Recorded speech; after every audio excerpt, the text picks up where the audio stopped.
Or just over a week away from Valentine's Day, registered psychologist Tara Boothby joins us this morning to talk about love, whether directed at someone else or yourself. Good morning. Nice to have you with us. Thank you, Ziyah. Let's start off with the topic of relationships. Why does it pique our interest so much?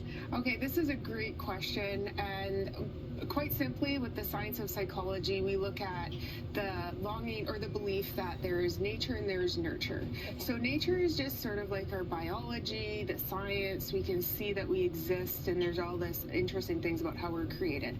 But nurture is more that from cradle to the grave, we rely on relationships for survival. A baby cannot survive without relationships.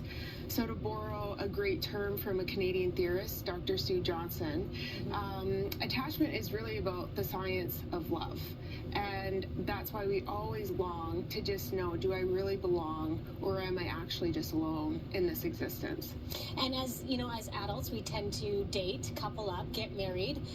You see a lot of families and couples in your practice. What are some of the main concerns that you see?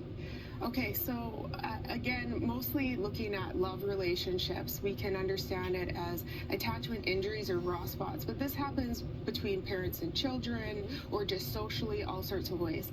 And an attachment injury is much more serious. So this is something where an event has happened, a major event or a life transition, and in that circumstance, my person really just didn't meet my need, and I worried. I said something to myself, maybe action, I'm just all alone. Whereas a raw spot is less potent. I still have some hope that maybe my person can actually meet me in this.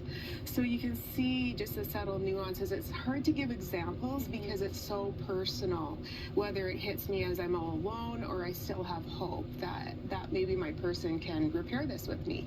And within that, it seems that there are, certain moments that trigger certain emotions or memories or trauma.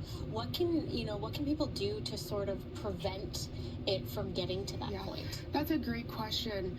I think that over the years and early in my career, I started just using this metaphor of a toolbox. So I have different toolboxes. I have a toolbox with my kids, I have one with my husband, I have one with my friends and my colleagues, and there's different sort of go-to things that I know, okay, this is something that I can do.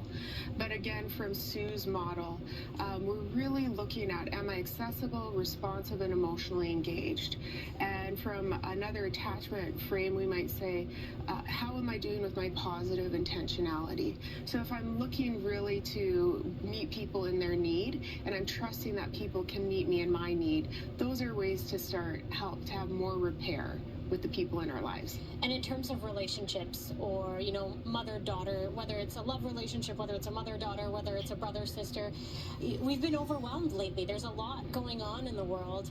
What do you suggest in terms of manageability for those relationships? Well, I think that there's so many different nuances, but one of the simplest and truest methods is repair. So we need to really sink into, how do I meet my people, and can I fix this? Do I believe that things are fixable? Listening is essential. And then one of the other really simple things is delight. So the more we can see our people and really just love on them and see the goodness in them, all those things help us to maintain our footing, I would say. Well, you've been an absolute delight to have this morning. Thank you so much for joining us. Thank you.